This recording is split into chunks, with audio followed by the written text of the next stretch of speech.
Hello, alma bonita. Sou a Jéssica Cília, esse é Entre Céus e Caos. E hoje vamos ver o vídeo novo do Nicolas Ferreira. Não passarão. A gente vai dar porrada se não respeitar. Fascista.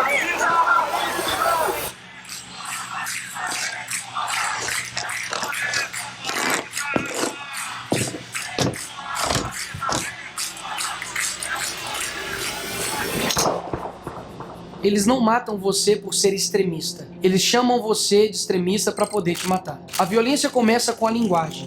As palavras usadas contra conservadores são munição pesada, que muitas vezes sentenciam a sua morte. Porque vocês querem destruir a família? Sim. Queremos.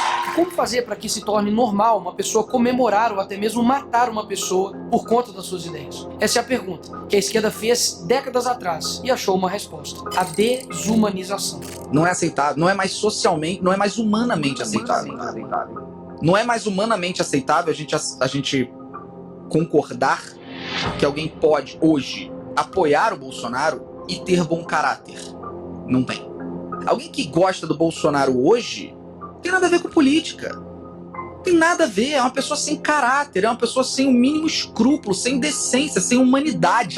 O objetivo? Fazer com que um grupo de pessoas se esqueça de que outros grupos de pessoas são humanos. No último dia 10 de setembro de 2025, o influenciador Charlie Kirk foi baleado dentro de uma universidade, na frente de centenas de jovens, mulheres, idosos, crianças, inclusive na frente de sua esposa e sua filha, que correu em sua direção, assustada, quando ouviu o barulho do tiro, imaginando que poderia ser protegida pelo pai, que tombava por um tiro tomado no pescoço. Os estudantes que estavam lá fazem rodas e começam a orar. Logo depois vem a notícia. To my great fellow Americans, I am filled with grief and anger at the heinous assassination of Charlie Kirk on a college campus in Utah. Charlie Kirk está morto. Até mesmo seus oponentes de debate se comovem com a morte. Afinal, a discordância não deve ser motivo para comemorar a morte de ninguém. Por outro lado, em minutos, milhares de vídeos comemorando a morte do rapaz. Mataram o Charlie Kirk. Ai, coitado, tomou um tiro, não sei se na cara. Tem duas filhas pequenas. Que bom para as filhas dele, né?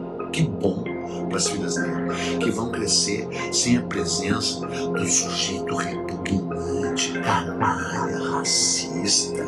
A esquerda rapidamente tentou classificar o atirador como um extremista de direita. Tudo falso. O que se sabe realmente até agora? Era o único de esquerda na sua família, e além de romper com ela, foi morar com uma companheira trans. A real é que Charlie defendia valores conservadores como família e liberdade de expressão. Isso foi o suficiente para que ele fosse rotulado de extrema direita, mesmo sem nunca ter ameaçado ou praticado violência contra ninguém em momento algum de sua vida. Repito, ele nunca praticou qualquer ato de violência contra quem quer que seja. Ele era conhecido mundialmente exatamente pelo oposto, o diálogo. Rodava universidades, debatendo, discutindo e ensinando aos estudantes os mais diversos assuntos, respondendo sempre de forma aberta e sincera, apresentando de forma respeitosa e muitas vezes até amável os seus pontos de vista. Extremista, fascista, racista. Era assim que a grande mídia e os esquerdistas em geral o rotulavam. As justificativas? Ele defendia coisas absurdas. E por isso ele merecia morrer. Eu mesmo não concordava 100% com Charlie. E mesmo que você acredite que ele defendia algo absurdo, ele merecia ter sido assassinado por isso. Uma pessoa não deveria ser livre para falar o que quiser sem que ela mereça tomar um tiro por isso. Porque mesmo o assassino, que atentou contra a vida de um pai, destruiu o futuro de uma família, não foi tratado como extremo ou alguma coisa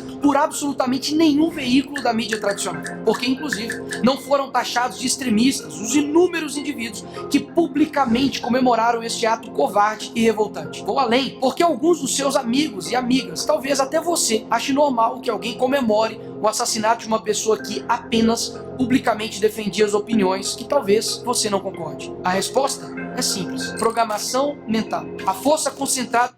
Lavagem cerebral, né? Porque fica repetindo tanto sempre a mesma coisa que você sofre uma lavagem cerebral. Da grande mídia, que fica falando a mesma coisa o tempo todo, junto com o controle ideológico nas escolas e universidades e a atuação coordenada dos partidos, cria um ambiente cultural perfeito para eles, uma verdadeira fábrica de doutrina.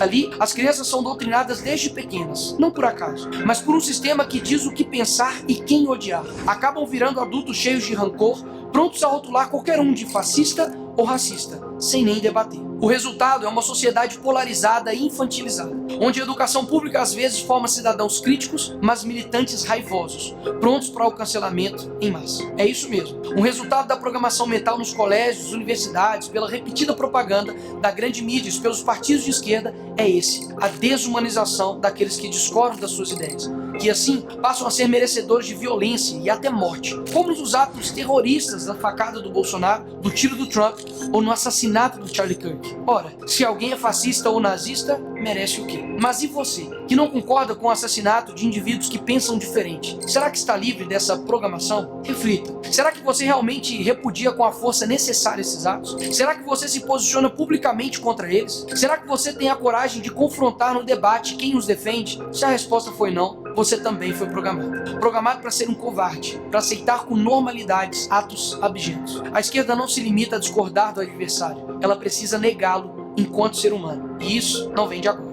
Em 1942, os nazistas desumanizaram os judeus. Transformaram um grupo inteiro em ameaça ou verme. E aí, medidas extremas passam a parecer necessárias e até desejáveis para salvar o país ou a democracia desses monstros. Essa mensagem, repetidas vezes, com imagens, tendo o monopólio dos meios de comunicação, aumentou. E muito a eficácia dessa estratégia. Jornais publicavam capas com caricaturas e manchetes, normalizando o ódio e reduzindo os judeus a estereótipos. Usaram filmes e cartazes, os mostrando como ladrões, animais e os culpando por todos os problemas existentes. Mas essa ideia não veio dos nazistas. Em 1917, os comunistas, na Revolução Russa, idealizaram a propaganda em massa para consolidar o apoio e identificar os inimigos de classe. Ao longo dos anos, campanhas intensas que representavam os brancos, proprietários e inimigos da Revolução, como traidores, parasitas ou bandidos. Manipulavam fotografias. Sim, apagavam-se pessoas de fotos oficiais, como se elas nunca tivessem existido. Mas, na verdade, tinham sido assassinadas. Toda a estratégia pode ser resumida em animalização, caricatura, negação da humanidade, repetição massiva nos jornais e a manipulação da história. Porque antes do genocídio físico, é necessário que tenha o genocídio cultural. Isso te lembra algo? O candidato do PSL, Jair Bolsonaro, foi vítima agora há pouco de um atentado enquanto fazia campanha em Juiz de Fora, Minas Gerais. Aquela facada, pra mim, tem uma coisa muito estranha. Tem uma coisa muito estranha. Uma facada que não aparece sangue em nenhum momento. O ex-presidente dos Estados Unidos, Donald Trump, escapa por pouco de um atentado a tiros. E o pré-candidato à presidência da Colômbia, Miguel Uribe, morreu hoje aos 39 anos. O político da oposição foi atingido por 3 tiros. Essa gente que renasceu no neofascismo tem que ser extirpada. Mas considerando que você, como afirma, é uma boa pessoa, nós estamos dispostos a oferecer a você o seguinte: um bom paredão, onde vamos colocá-lo na frente de uma boa espingarda, com uma boa bala, e vamos oferecer, depois de uma boa pá, uma boa cova. Nos últimos anos, a esquerda brasileira aperfeiçoou essa técnica. Criou-se uma cultura em que o conservador não é visto como adversário político, mas como um outro a ser eliminado. Basta observar o que seguiu a morte do Charlie Kirk. Em vez de luto ou solidariedade humana, emergiu a celebração macabra, o deboche e a indiferença. Esses mesmos que vibram com a morte de um adversário falam em amor, tolerância e diversidade. Nunca houve tanto ódio embalado em slogans de paz. Esses mesmos, após essa tragédia, começaram a ameaçar a minha vida e a da minha família. Em contrapartida, começamos um movimento para as empresas demitirem os funcionários que estão comemorando, minimizando ou até mesmo justificando a morte de um jovem de 31 anos. E dezenas já foram demitidos. Descobriram que são livres para falar o que quiser, mas a empresa também é livre para demitir quem quiser. Mas além disso, fiz um convite forte para todos que estavam comovidos e indignados. Seja a extrema-direita que eles tanto têm medo. Em outras palavras, ame e defenda a sua família de forma extrema. Pratique a sua fé de forma extrema. Defenda a sua liberdade de forma extrema. Ou seja, siga fielmente e viva de forma coerente com seus valores de forma extrema. E não aceite mais ameaças ou rótulos criminosos que sejam usados contra você por causa disso. Não aceite mais que ninguém, absolutamente ninguém, seja desumanizado, rotulado de fascista, nazista, racista ou o que quer que seja, apenas por discordar das ideias de esquerda. Era isso que o extremista da direita defendia. Case, tenha filhos, construa um legado, passe seus valores, persiga o eterno, procure a verdadeira alegria. E não espere que a situação mude. Para um cristão, essa terra nunca será o nosso paraíso. Ao contrário, ela jaz no maligno. Afinal, Jesus foi um homem perfeito, solidário, humilde de coração, amoroso e bondoso. E ainda assim, foi crucificado, humilhado e menosprezado. E continua sendo por muitos até hoje. E por isso, ele é a resposta contra tudo. Afinal, ninguém humanizou mais o outro do que ele. E segui-lo implica entrar numa dinâmica de sacrifício que não é abstrata nem teatral. É concreta e diária. Se alguém quer vir após mim, negue-se a si mesmo, tome a sua cruz e siga-me. Ele não propôs um ideal romântico de sofrimento, mas um chamado real a assumir, por amor e por obediência, aquilo que o discipulado exige, até a disposição de dar a própria vida, como Cristo fez. O mundo é mau, mas o nosso Salvador, nosso Senhor, nosso Deus, Ele é bom. Essa foi a mensagem da esposa do Charlie no dia de sua morte. E o que isso quer dizer? Há uma confusão moral e retórica que precisa ser desfeita. Misericórdia não é covardia. Mansidão não equivale a passividade. O Evangelho não nos chama a sermos cordeiros insensíveis diante do que destrói pessoas e civilizações. Ele nos chama a ser cordeiros com dentes. A conduta de quem domina a própria ira e a sua força da verdade para defender o frágil. Jesus foi manso e humilde de coração, mas jamais omitiu a denúncia da mentira e o poder do tirânico. Expulsou comerciantes do templo, chamou a hipocrisia pelo nome.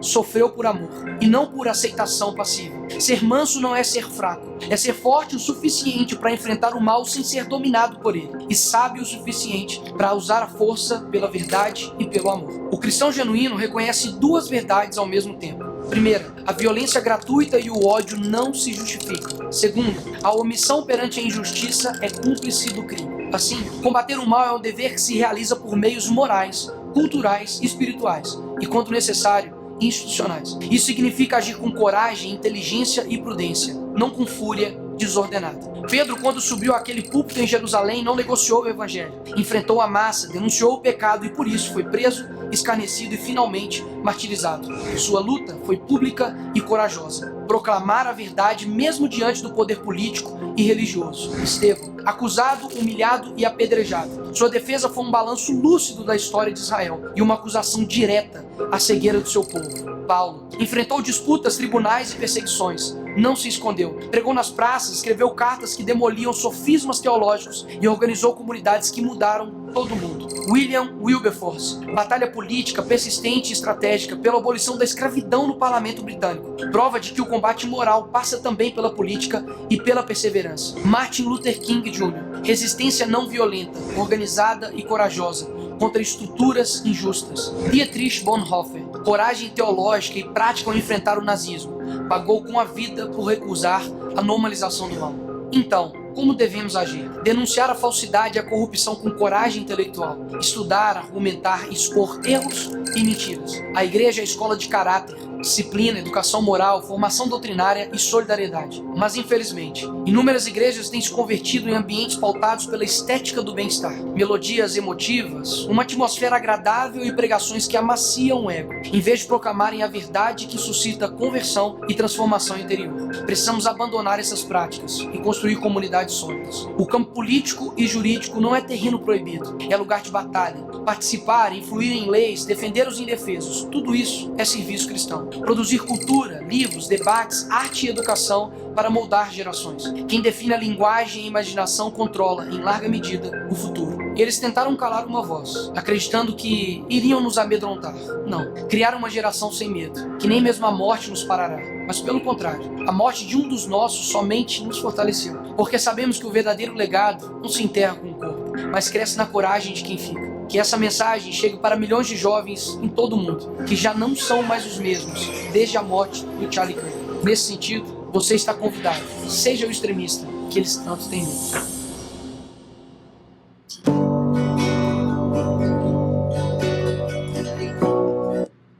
Aqui vai ficar umas imagens com essa música, eu não sei como é que é a questão de direitos e tudo mais, e eu não vou deixar não. Mas realmente é sobre isso, é sobre organização, sobre estudar, sobre organização, sobre entender de história e sobre não ficar calado e não aceitar mais todo tipo de comentário, todo tipo de posicionamento que desumaniza, né, quem pensa diferente. quando a gente pensa diferente. E isso vai ser em qualquer lugar, vai ser na família, vai ser no trabalho, vai ser na rua, vai ser na internet, vai ser em todo lugar, porque enquanto a gente continuar sendo passivo e aceitando esse tipo de comportamento, esse tipo de situação, nós estamos sendo coniventes com que isso continue acontecendo. Então o convite é realmente que a gente não se cale, né? Se você gostou desse vídeo, comenta, curte, compartilha. Se você acha que alguém precisa ver esse vídeo também, compartilha com a pessoa. E eu vejo vocês no próximo vídeo.